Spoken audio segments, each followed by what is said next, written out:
첫 번째 신업이라는 것은 이제 몸으로 직접 행동을 하면서 짓는 거잖아요. 그죠? 예.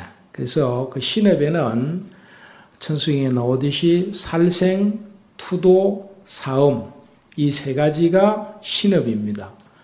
그런데 이제 첫 번째 살생은 사람이나 동물과 같은 살아있는 생명을 죽이거나 괴롭히는 행위를 살생의 악업이라고 합니다. 그런데 이 살생의 악업에서 굉장히 중요한 것이 하나는 두 가지가 있는데요. 하나는 반드시 죽여야만 이 악업에 해당되는 것이 아니라는 것을 잘 알아야 합니다.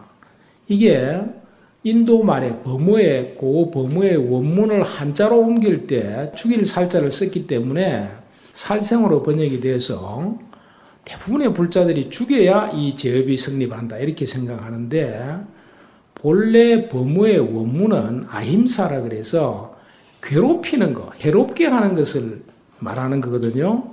그러니까 죽이는 것은 당연히 포함되고 죽이지 않더라도 다른 사람을 괴롭히는 것이 여기에 다 해당이 된다 이 말이죠. 이것을 잘 알아야 합니다. 그러니까 예를 들면 집에서 부인이 남편이 하도 술을 자주 먹고 그러니까 막 술 먹지 말라고 바가지 긁고 이러잖아요. 그죠? 당신 어릴 때 술 먹었어요. 뭐 이런 거. 이런데 그 바가지 긁는 것도 정도 이상으로 하면 상대방을 괴롭히는 게 될 수 있거든요. 그러면 그것은 이 악업에 해당될 수 있습니다. 그리고 부모들이 애들 노는 것만 보면 뭐라 그럽니까? 공부하라 그러잖아요. 그죠? 잔소리죠. 그죠? 잔소리 상대방을 계도하는 적정한 의미의 잔소리는 괜찮지만 정도 이상을 초과해서 잔소리를 해서 상대를 괴롭히게 되는 것은 악업입니다. 그래서 이렇게 죽이지 않아도 괴롭히면 악업이 된다는 거고 그런 개인적인 문제뿐만이 아니고 공중도덕을 위반하는 거. 예를 들면 우리가 지하철 같은 데 타고 갈 때 흔히들 그런 거 보죠. 젊은 사람들끼리 술 한잔 먹고 막 저쪽에 대여섯 올라와서 와글와글 떠들고 다른 사람 이게 조용하게 있는데 막 떠들잖아요. 그죠? 그런 경우도 다른 사람을 괴롭히는 겁니다. 그래서 이 살생이라는 악업에 들어가는 겁니다. 이런 부분들은 아주 좀 깊이 생각해서 받아들여야 합니다. 이 글자 그대로만 생각해서는 안 된다 이 말이죠. 그 다음에 두 번째 중요한 것은 살생에서 이 사람이나 동물이나 다 살아있는 생명체를 죽이는 그 내지는 괴롭히는 것이 살생이다 이러다 보니까 자칫하면 사람과 동물을 같은 비중으로 볼 수가 있거나 혹은 죽이는 것만 악업이라고 생각을 하다 보니까 사실 일반 불자들이 사람 죽이는 일이 없잖아요. 그죠? 그러니까 전부 고민하는 게 이제 동물이나 뭐 내지는 파리, 모기 죽이는 거. 스님, 제가 뭐 어제 찌를 잡았는데 뭐 이게 살생이 됩니까? 뭐 이런 거나 물어보고 그러거든요. 그런데 뭐 요리하면서 뭐 회를 치면서 뭐 물고기를 죽였는데 안 그러면 낚시하러 갔는데 물고기를 뭐 어떻게 이런 거는 살생이 되느냐 안 되느냐 막 고민하면서 집안에서 남편한테 잔소리하고 안 그러면 아내한테 뭐 청소 안 했다고 바가지 그 남자들이 그 부인한테 바가지 끌고 잔소리하고 이런 거 애들 괴롭히고 하는 거에 대해서는 고민 안 한다 이 말이죠. 그리고 동네 사람이나 친척들한테도 자기 때문에 피해를 입히는 것에 대해서도 고민하지 않습니다. 예.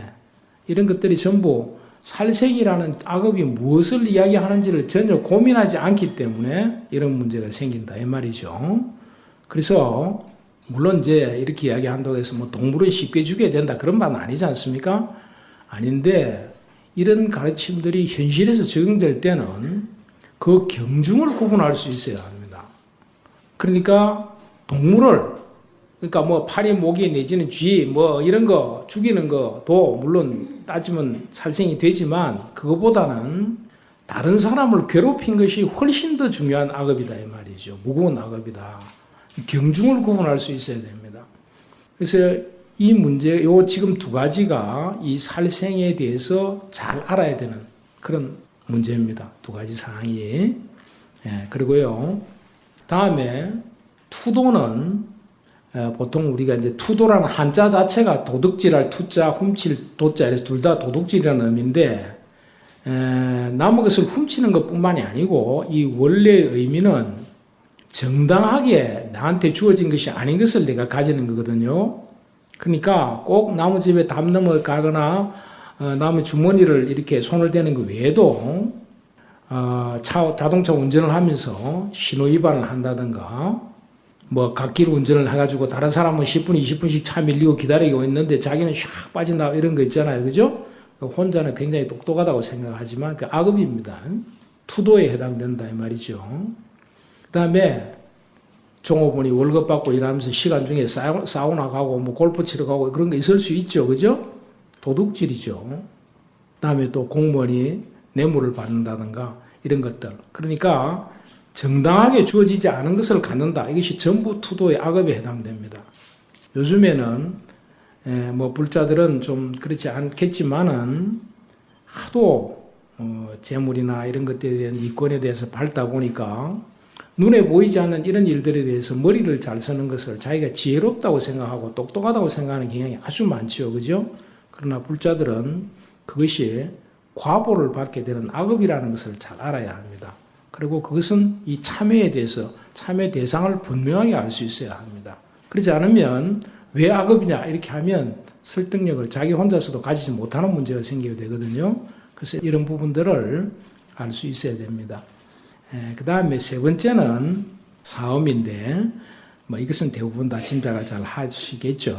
배우자 이외에 다른 사람하고 육체적인 관계를 갖는 행위인데 요즘에는 이런 부분에도 조금 추가적으로 설명이 돼야 될 게 하도 세상이 좀 많이 빨리 바뀌어 놓으니까 공공장소에서도 서로 이렇게 과도하게 애정 표현하는 사람들도 많이 있고 그러잖아요. 그런 경우는 부부나 애인 같은 그런 사이라고 해도 공공적인 장소에서 그런 태도를 가지는 것은 사음에 포함될 수 있습니다. 그런 부분들을 좀 알고 계시기 바랍니다. 그래서 말씀을 드린 살생, 투도, 사음 이 세 가지가 신업입니다. 참회 대상이 되는 신업이고